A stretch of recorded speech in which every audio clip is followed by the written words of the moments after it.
write to you out of the real Arabian Nights. All is so scriptural in the country here that I feel as if I were acting out a passage in the Old Testament. The whole scene is so pastoral and biblical that I felt quite as if my wish to live a little while a few thousand years ago had been fulfilled. Thus wrote the Englishwoman Lucy Duff Gordon during her 7 years' residence in Egypt. Like most Europeans of her day, Lady Duff imagined Egypt and its people to be a land locked in time.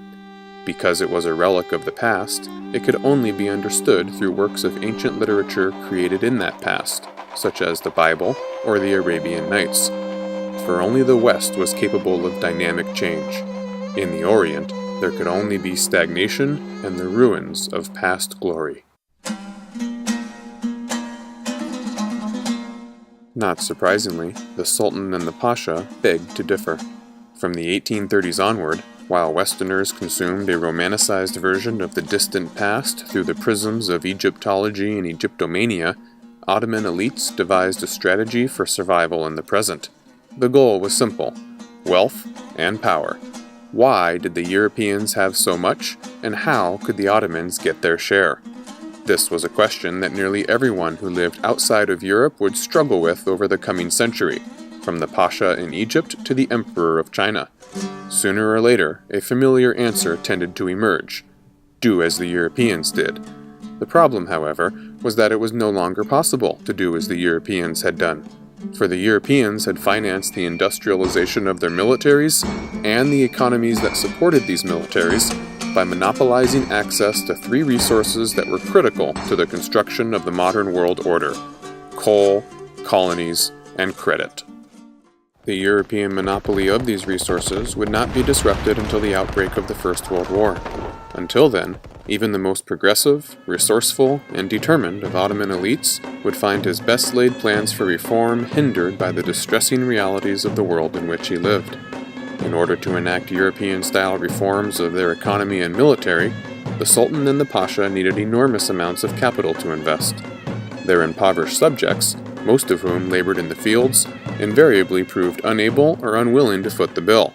That left credit, in the form of European loans, as the next best option.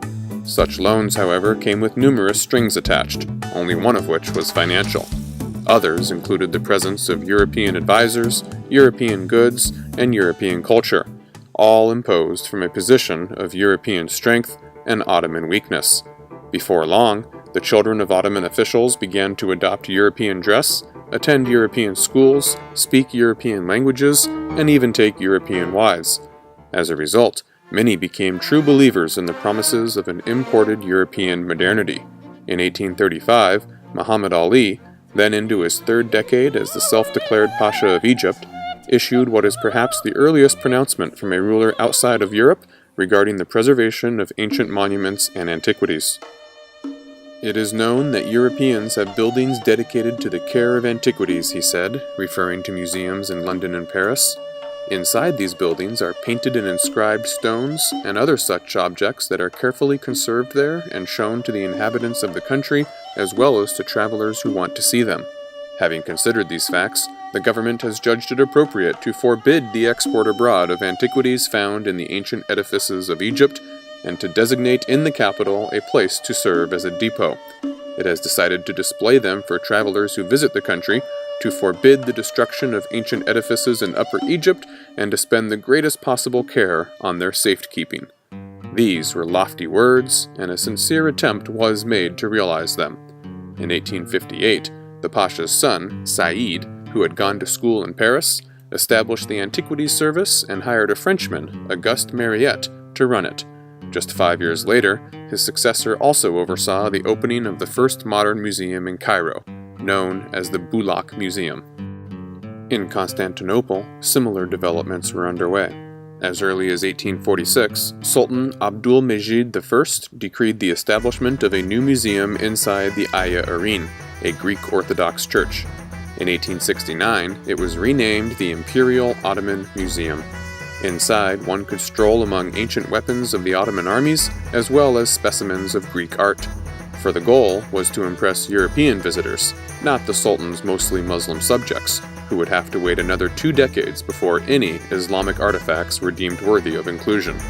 Perhaps the most unusual display in this museum was a collection of mannequins built to resemble the Janissaries, an elite military corps only recently abolished by the Sultan's father, Mahmud II. The idea for the mannequins likely came from a visit to London in 1837 by an Ottoman official who saw some of Madame Tussauds' figures on display.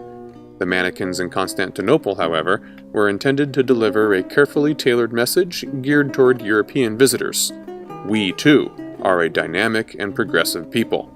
The Janissary mannequins were intended to prove that the Turks were capable of evolving beyond their own outdated institutions of rule, while simultaneously preserving a carbon copy of these abolished relics as an educational display. By means of such exhibits, the Ottomans hoped to counter the European charge that all Orientals were mired in stagnation and incapable of change. At least one European visitor to the Imperial Ottoman Museum left with his horizons broadened. "It is only 27 years since the massacre of the Janissaries took place," he said, "and yet it seems as though it were 100, so radical is the change that has been worked. The old national forms have been destroyed, and almost contemporary costumes have become historical antiquities." This was precisely the message Ottoman officials hoped to project. "Until now," wrote one of these officials, "Europeans have used various means to take the antiquities of our country away, and they did this because they did not see an inclination toward this in us. For a long time, this desire has been awakened among Ottomans, and recently even a law was passed concerning antiquities. Since the foundation of the Imperial Museum is the greatest example of this, we can now hope that the Europeans will change their opinions about us. As we have seen, some did, but most did not. In the 1870s, more than 2 decades after the opening of European-style museums in both Cairo and Constantinople, an American consul told one archaeologist that, quote, "It would be worse than throwing away the articles which you have discovered, to permit any part of them to go into the absurd collection of rubbish which the Turks call their museum." Unfortunately for the Turks and Egyptians, he had a point. From the perspective of funding and management, both the Bulak Museum and the Imperial Ottoman Museum paled by comparison with any European museum. And, despite the lofty pronouncements by Ottoman officials regarding the preservation of antiquities and passage of new laws designed to protect them, the Sultan and the Pasha continued to treat pyramids, pillars, and other monuments as expendable resources to be disposed of as they saw fit. In 1835, the same year that Muhammad Ali issued his famous pronouncement, he also ordered the construction of 19 new saltpeter factories in the vicinity of ancient temples whose stones were to be quarried for their use. Several pashas willingly gifted their dwindling supply of ancient obelisks to Western states, as happened in 1877 when Ismail Pasha sent one of Cleopatra's needles from its millennia-long perch in Alexandria to New York's Central Park. Export bans were not enforced on any one or any place. One of Muhammad Ali's advisors even urged the quarrying of the pyramids at Giza. "It would be well to pull some of them down and use the blocks in the construction of bridges and other public buildings," he said. The sides of the pyramids being inclined planes, the largest stones, beginning from the summit, might easily be let down by chains and pulleys. As to anything being said against pulling down a pyramid, it ought to be treated with contempt. Though such statements may sound appalling today, they made perfect sense within their original political, economic, and cultural contexts. In order to attain the degree of wealth and power capable of keeping French and British navies out of their waters, the Sultan and the Pasha needed to invest in modern industry and infrastructure. But such things were not cheap. Loans from European banks and governments were available and tempting, but they came with many strings attached, not least of which was the frightening prospect of foreign military occupation in the event of a default. So what were the Sultan and the Pasha to do? One solution was to reuse pre-existing ruins and monuments as ready construction material, as recommended by one of Muhammad Ali's advisors. Another was to treat them as political bartering chips to curry diplomatic goodwill with foreign governments, much as the Ottomans had done with the Elgin marbles at the beginning of the century. After all, an obelisk built by the pharaohs in 2000 BC cost nothing to the Pasha of 1850. It also meant very little, in cultural terms, to anyone who remained immune to the allure of Egyptology and Egyptomania.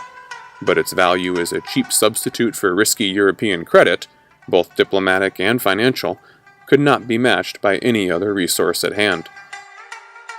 This use of antiquities as a pragmatic rather than as a cultural resource could not go on forever, and as more and more Ottoman elites graduated from European universities and acculturated to European ideals, they increasingly came to believe, as the Europeans themselves did, that such practices were an embarrassment to their name. These men were inspired by the new, yet woefully underfunded museums in Cairo and Constantinople, and believed in the promise of the domestic antiquities services established in their names. As a result, it was only a matter of time before an increasing number of Ottoman elites decided that lip service was no longer enough. Someone would have to back his words with actions, even if it meant the loss of a ready substitute for diplomatic and financial capital. In 1871, at a site some scholars believe to be the ancient city of Troy, a new generation of Ottoman officials readied for a fight. Please join us next time as we explore the Trojan War in Episode 8 of Indiana Jones in History.